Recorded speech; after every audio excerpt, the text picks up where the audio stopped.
மூணே பொருளை வச்சு 3 நிமிஷத்தில் ரொம்ப சுலபமாக ரொம்ப ஈஸியாக செஞ்சிடலாம். இதை வெங்காயம் இருந்தால் போதும், ரொம்பவே டேஸ்ட்டாக இருக்கும்.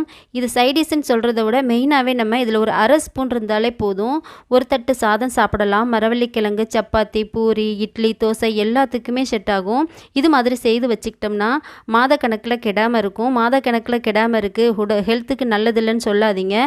இது முன்னோர்களின் பக்குவம். வாங்க அது எப்படி செய்யுதுன்னு பார்த்துடலாம். அஸ்ஸலாமு அலைக்கும், வெல்கம் டு சல்கஸ் கிச்சன். நான் சின்ன வெங்காயம் எடுத்து வச்சுருக்கேன். சின்ன வெங்காயம் ஒரு 200 கிராம் அளவுக்கு எடுத்து வச்சுருக்கேன். ஸோ சின்ன வெங்காயம் உங்ககிட்ட வாங்க முடியல அப்படின்னா நீங்கள் பெரிய வெங்காயத்தை கூட யூஸ் பண்ணிக்கோங்க. சின்ன வெங்காயத்தில் செய்யும்போது டேஸ்ட் நல்லா இருக்கும். காசு எல்லாருக்கிட்டையுமே அதிகமாக இருக்கிறதில்ல. ஸோ நிறைய நாடுகளில் ரொம்பவே கஷ்டப்படுறாங்க, அவங்களுக்காக இந்த வீடியோ. இப்போ நான் சின்ன வெங்காயத்தை ஒரு மிக்ஸி ஜாரில் போட்டு நல்லா அரைச்சி எடுத்துட்டேன். ஒரு லெமன் சைஸ் புளியை நல்லா நான் தண்ணியில் ஊற வச்சுட்டேன்.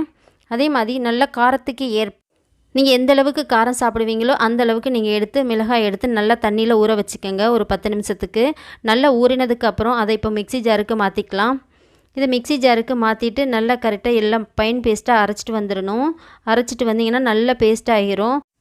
இதை நல்லா இந்த மாதிரி பேஸ்ட்டாக அரைச்சிட்டு வந்தாச்சு. பாருங்கள் பார்க்கவே எப்படி இருக்குன்னு. கடாயை ஹீட் பண்ணிவிட்டு 1லேருந்து 2 டேபிள் ஸ்பூன் வரைக்கும் ஆயில் விட்டுக்கலாம். 1/4 டீஸ்பூன் வெந்தயம், 1/2 டேபிள் ஸ்பூன் கடுகு உளுந்து, ஒரு கொத்தில் 2 கொத்தளவு கருவேப்பிலையை போட்டு நல்லா கொஞ்சம் பொரிய விடுங்க. இப்போ இது கூட நல்ல வாசத்துக்காக 10லேருந்து 10 இல்லைனா 5 பற்கள் பூண்டை நல்லா நச்சிட்டு சேர்த்துக்கோங்க. ஃபைன் பேஸ்ட்டாக அரைச்சிட்டு சேர்க்கக்கூடாது. இது நல்லா நாள் கணக்காக வச்சு சாப்பிட்றதுனால இந்த பூண்டோட வாசம் சேர்ந்து நல்ல ஒரு வாசமாக நல்ல டேஸ்ட்டாக இருக்கும். இப்போ நம்ம அரைச்சி வச்சுருக்க சின்ன வெங்காயத்தை இது கூட சேர்த்துக்கலாம். சேர்த்துட்டு நல்லா இதை கிண்டி விடணும். இதுக்கு தண்ணி எதுவுமே கொஞ்சம் கூட சேர்த்துக்கக்கூடாது.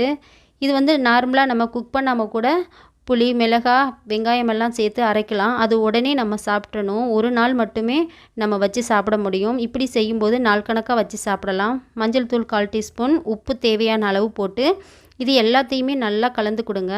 அடுப்பை நல்லா குறைவான தீயில வச்சுக்கோங்க. இது வெளியில் வச்சுருந்தீங்க அப்படின்னா ஒரு வாரம் வரைக்கும் இருக்கும். ஃப்ரிட்ஜில் ஸ்டோர் பண்ணி வச்சிங்கன்னா 1 மாதம் கூட அப்படியே இருக்கும். இப்போ நம்ம அரைச்சி வச்சுருக்க புளி, மிளகாய் இது எல்லாத்தையும் அது கூட சேர்த்துக்கலாம்.